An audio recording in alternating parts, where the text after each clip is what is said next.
Hello everybody, K-Whip here, and welcome to another Destiny 2 video. In today's video, I'm going to be showing off the Ikelos submachine gun and a very nice roll that I have on mine.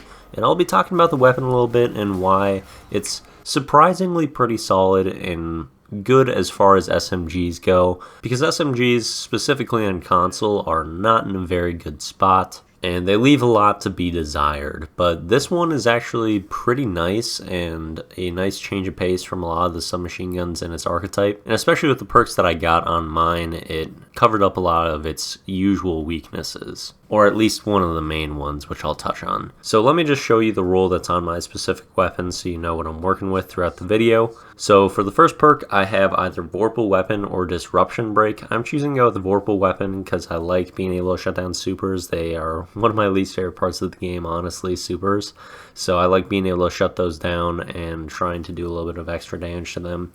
Disruption Break, I don't really foresee me getting someone to half health with the submachine gun and then switching to, I'm usually using like a sniper or an arbalest with this. So if I had already broken their shield, I'm probably going to one-shot them with a weapon like that regardless. So it doesn't really matter that I switch over to that and it does more damage. And then even if you're using like a long-range primary, there's not many scenarios where you're going to be tagging someone in close range with your submachine gun and then switching to your long-range primary to finish them. That's just a very unlikely scenario and one that doesn't make a whole lot of sense. So that's why I'm going with Vorpal Weapon. As far as other perks you can get in this row, there's Demolitionist, which probably would be my ideal perk. Also Tap the Trigger is possible in this end row, and that would be a decent PvP option, helping the stability of the weapon and accuracy when you're first firing, so that would be helpful too. And one of those are probably the best that you can get for PvP. Vorpal Weapon's not too shabby either, though. Then in the next row, I got the best option for PvP that you can get, and I would say by far as for what's available for this weapon in this row, and that's Dynamic Sway Reduction, and improves the accuracy and stability while continuously holding down the trigger. Then I have two pretty solid perk options in this row. I have Tactical Mag or Steady Rounds. I kind of went back and forth on these. I decided to go with Steady Rounds because stability is something that is usually a sore spot on this archetype, so I decided to kind of specialize in stability for this role and really went to optimize for that. And also some of the benefits that Tactical Mag gives I didn't find super beneficial, like having a magazine size of 30 instead of 29, and then the reload speed buff. I just didn't see it as all that worthy because I was usually using something like Dragon's Shadow so I could auto reload, or I had like Enhanced Submachine Gun Loader on, so I kind of had those things figured out already. The one reason I almost did use Tactical Mag over Steady Rounds though was to get that extra range. But I'd say that one's kind of a toss-up. I felt like the range actually wasn't too bad on this. It obviously couldn't challenge in most like AR ranges, but it challenged probably a little bit farther than most sidearms can, so that was pretty good. Now finally for the barrel, I have Small Bore or Fluted Barrel. I decided to go with Small Bore because it has more range and stability compared to Fluted Barrel, which would have given me quite a bit more handling. And I just felt like the range and stability was a little bit more important.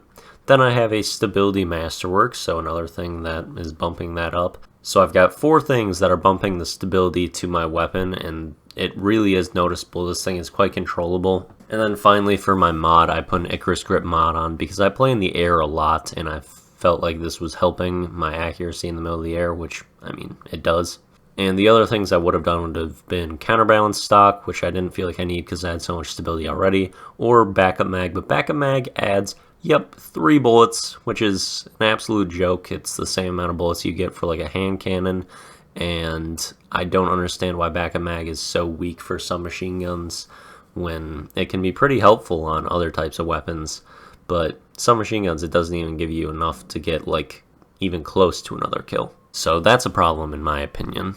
But anyway, let's touch on why I'm liking this weapon so much and why I've basically never made another video on a 750 RPM submachine gun. I think the only video I've ever made on one of these is on the Huckleberry, which doesn't have the typical weaknesses that the 750 RPMs are plagued by. Because 750 RPMs have some of the worst stats in the game that I've ever seen. Especially like Hard Truth. If you've taken a hard look at that gun, those stats will make you want to vomit.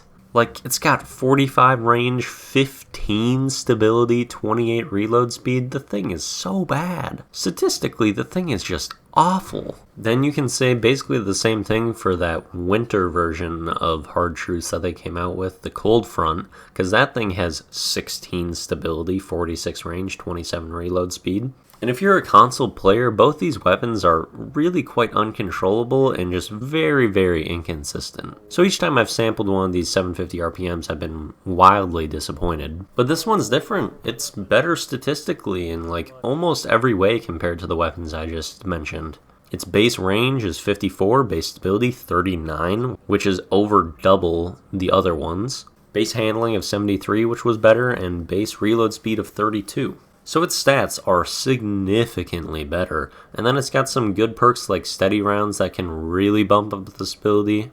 And then if you get lucky with barrels and perks and Masterworks, then you can have something like mine that has a stability stat of 68, which is really quite appealing and easy to play with. I'd say the only downer about this weapon is kind of its perk pool is not quite as good as some of the weapons that I previously mentioned, like Hard Truths and Cold Front. They can each get stuff like Kill Clip, so it is a little bit lacking with its damage capabilities, I would say. However, it just kind of outright outperforms the other weapons in most ways. And a fun way to supplement some extra damage if you're looking to make this weapon do more damage is to play with Phoenix Cradle, which I do for about half of this video. And I'll be making a video on that exotic in specific in a couple days here. But just to boil it down real quick, just use Sunspots, use Phoenix Cradle. If you get a kill involving your abilities at all, or just are in your Sunspot after using your super, you'll have 10 seconds of extra damage, and that'll refresh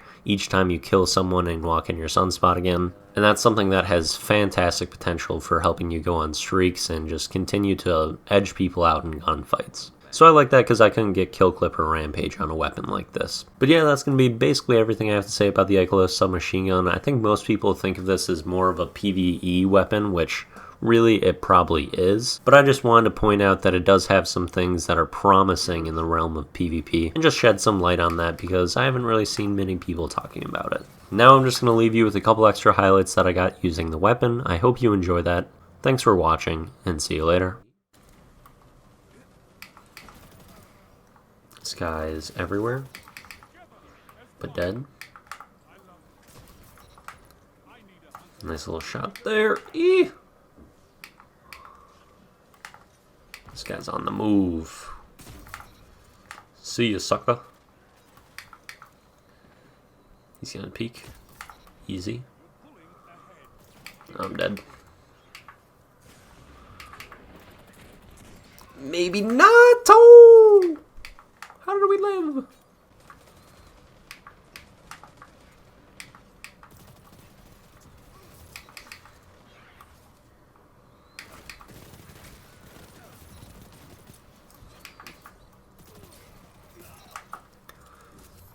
Ah!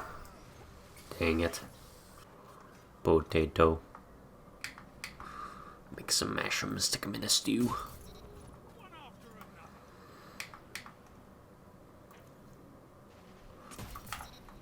Get spawn sniped.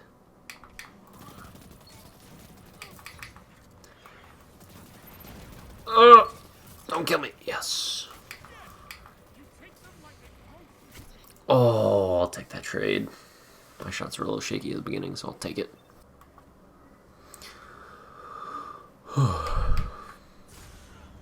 What just happened to me?